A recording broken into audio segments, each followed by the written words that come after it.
로마서 6장 23절입니다.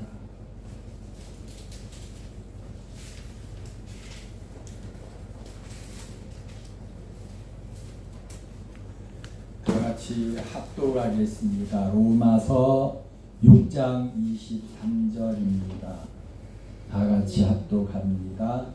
죄의 삭은 사망이요 하나님의 은사는 그리스도 예수 우리 주 안에 그리스도 안에 있는 영생이니라. 아멘.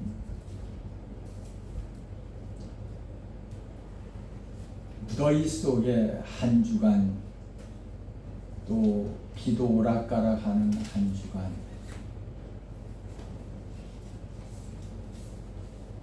삶의 자리에서 살아내느라고 힘겹고 힘들었을 겁니다.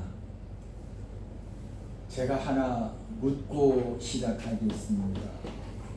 한 달 동안 열심히 일을 했어요. 한 달 동안 열심히 일을 하고 나면 손꼽아 기다리는 것이 뭐가 있을까요? 월급날. 예? 월급날. 월급날. 와, 월급 받아보지도 않았는데 되게 잘하시네. 월급 받아보시는 분은 대답을 못하네. 한 달 동안 열심히 일하고 나서 손꼽아 기다리는 날은 바로 월급날입니다. 월급이 통장에 찍히는 순간 그동안 쌓였던 피로가 가시잖아요. 월급은 뭐예요? 내가 한 달 동안 열심히 땀 흘리고 야근하고 때로는 스트레스 받아가면서 일한 것에 대한 정당한 대가를 받는 것, 그게 품삯 월급입니다. 그래서 품삯을 받으면서 미안해하거나 월급을 받으면서 미안해하는 사람 봤나요? 내가 정당하게 일했으니까 정당한 일한 대가를 받는다고 생각하기 때문에 당당하게 받습니다. 그런데 오늘 말씀 속에서 아주 이상하고 무서운 월급 이야기, 품삯 이야기를 하고 있습니다. 그래서 저는 오늘 이 본문 말씀을 통해서 우리에게 하나님이 진짜 전해주고 싶은 말씀의 의도가 무엇인지 그 말씀의 의도를 밝히 말씀드리려고 합니다. 오늘 말씀에 다시 한번 읽어봅니다. 죄의 삭은 사망이요. 죄의 삭은 뭐라고요? 사망이라고 했습니다. 여기에서 죄의 삭시라는 게 뭘까요? 삭시라고 하는 것이 바로 품삯을 말합니다. 내가 일한 대로, 내가 행한 대로 받는 품삯, 내가 행한 대로 받는 월급, 그게 삭시예요. 그러니까 우리가 죄를 사장님으로 모시고 죄가 시키는 대로 살아가면 죄라고 하는 것이 아주 정확하게 깔끔하게 그 대가를 우리 통장에 꽂아 넣는데, 그 넣는 통장에 꽂아 넣는 게 뭐라고요? 사망이다. 죄를 짓고 살아가면 죄의 사장 밑에서 죄를 짓고 그렇게 살아가면 결과가 품삯이 결국에는 사망이다. 그렇게 말씀하고 있습니다. 이게 얼마나 무서운 이야기인지 우리가 너무너무 잘 아는 이야기. 누가복음에 나오는 돌아온 당자의 이야기를 가지고 말씀을 한번 드려보겠습니다. 누가복음 15장에 보면 탕자의 이야기가 나옵니다. 둘째 아들이 자기 아버지에게 와서 어느 날 말합니다. 아버지, 어차피 나에게 줄 유산 미리 땡겨주세요. 유산을 미리 달라고 둘째 아들이 말합니다. 그래서 아버지는 참 마음이 좋으세요. 그 아들에게 유산을 미리 상속해 줬어요. 그랬더니 이 둘째 아들이 어떻게 했어요? 그 유산을 받아서 팔아서 돈을 만들어 가지고 먼 나라로 훌쩍 떠났습니다. 그리고 이 아들은 생각했어요. 야, 이제는 오늘부터 당장 아버지의 잔소리도 듣지 않고 내 마음대로 내가 하고 싶은 대로 자유롭게 살 수 있겠다.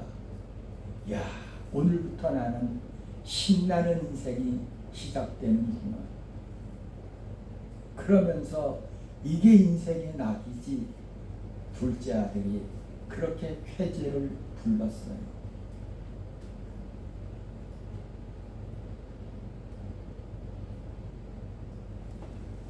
그런데 여기에서 우리가 생각해 볼 수 있는 것은 죄가 주는 유혹이 딱 이와 같다는 사실입니다. 하나님 없이 하나님을 떠나서 내 생각대로 내 마음대로 살면 정말 자유롭고 즐거울 것 같아요. 그게 사람들이 가지는 생각입니다.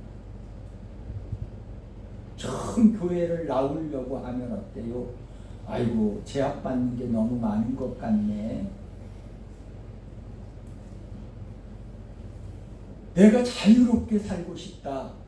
내가 하고 싶은 대로, 내 생각대로, 내 멋대로 자유를 만끽하며 살고 싶다. 둘째 아들도 처음에는 어땠어요? 정말 즐거웠어요. 둘째 아들이 유산을 받아가지고 죄라는 사장 밑에 가서 아주 신나게 살았어요. 신나게 돈을 쓰니까 이쁜 여자들도 와서 오빠 오빠 그러면서 안기고 그러면서 사람들이 죄의 쾌락 속에서 돈 쓰는 동안에는 너무 신났어요. 죄가 주는 매력이 있다니까요. 죄가 주는 즐거움이 있어요. 그런데 문제는 뭐예요? 그 돈이 곧 바닥이 드러났다는 사실입니다.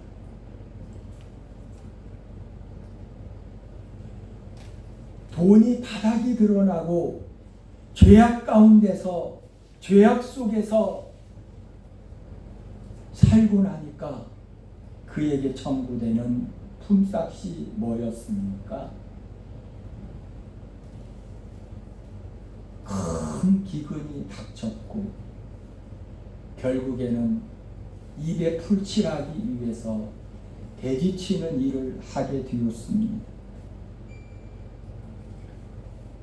그런데 배가 너무 고파서 먹을 게 없어요. 그래서 주엄나무 열매라도 주워 먹으려고 하는데 그것마저도 주는 사람이 없었다고 성경은 말하고 있습니다. 죄악 속에서 자기가 하고 싶은 대로 자기 멋대로 멋지게 살 것 같았는데 그 값으로 주는 월급 통장이 뭐였습니까? 사망 상태예요. 절망의 끝자리에 도달했어요. 이제는 더 이상 살 수가 없는 절망의 나락으로 떨어졌습니다. 이 둘째 아들은 그제서야 어떻게 했어요? 아버지가 생각났어요. 내가 아버지를 떠나서 내 마음대로 산 결국이 고작 이것이요. 아버지 없이 하나님 없이 살아간 결국이 뭐라고요? 나락으로 떨어지는 것.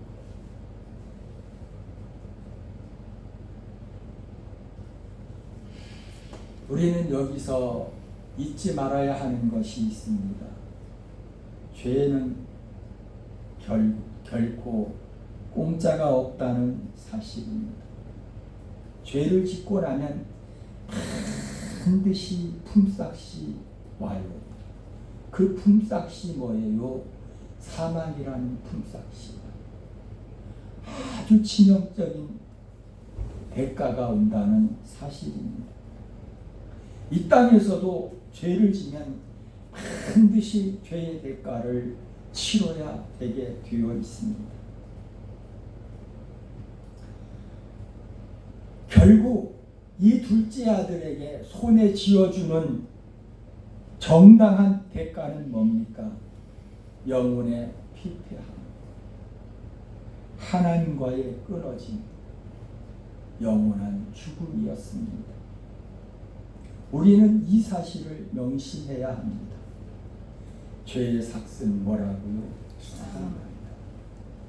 하나님 없이 죄악 가운데서 살아가면 결국에는 무엇을 품삯으로 받아요? 사망을 품삯으로 받는다.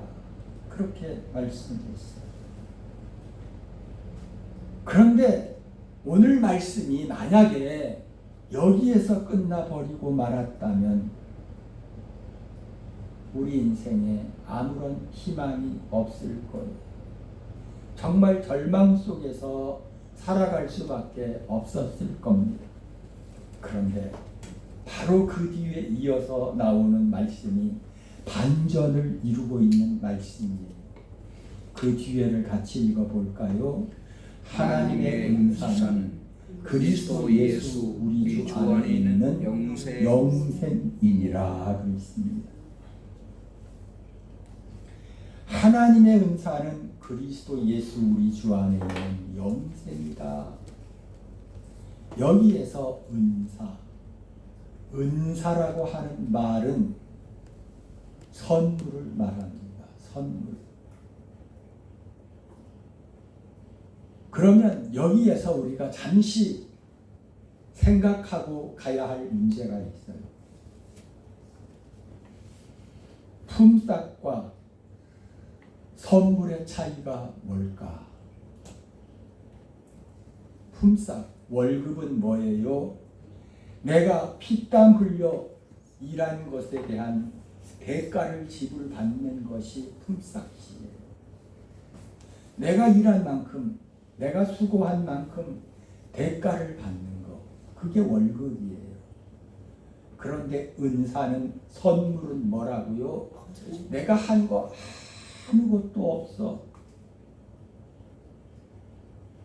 나를 사랑하는 사람이 조건 없이 공짜로 주는 것, 그게 뭐라고요? 그게 선물이에요.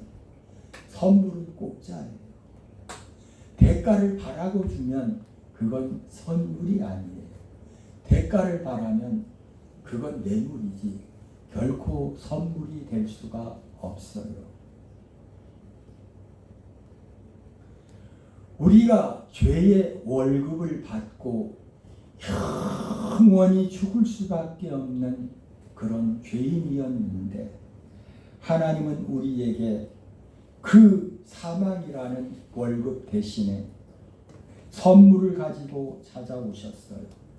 그 선물이 뭘까요? 예수 그리스도를 통한 영원한 영생입니다. 우리가 받는 선물, 우리가 영생을 얻는 것은 우리가 착한 일을 많이 했기 때문이 아니에요. 우리가 성경을 많이 읽고 기도를 많이 하고 신앙생활 열심히 잘해서 받는 대가가 결코 아니에요. 이것은 하나님께서 전혀 우리의 행위와는 상관없이 하나님이 은혜로 예수 그리스도를 십자가의 대가로, 죄의 대가로 내어주시고 우리에게 영생을 안겨주신 것, 이게 선물인 겁니다. 그래서 우리는 나 대신에 십자가의 죄의 대가를 짊어지신 예수님의 그 은혜를 베푸신 구원을 우리는 손을 내밀어서 받기만 하면 돼요. 이 선물 받아 선물을 주실 때 감사합니다 하고 받기만 하면 되는 거예요. 선물은 우리가 손을 가지고 받기만 하면 돼요. 그러면 오늘 말씀을 통해서 한번 정리해 보겠습니다. 여러분은 지금 무엇을 받고 있습니까? 죄의 품삯을 받고 있습니까? 하나님의 은사인 선물을 받고 있습니까? 오늘 본문 말씀 로마서 6장 23절 말씀에서 우리에게 명확하게 사도 바울은 말하고 있습니다. 나는 죄 밑에서 죽음이라는 월급 통장을 받으려고 하느냐, 아니면 하나님이 예수님을 통해서 주시는 영생이라는 선물을 받겠느냐.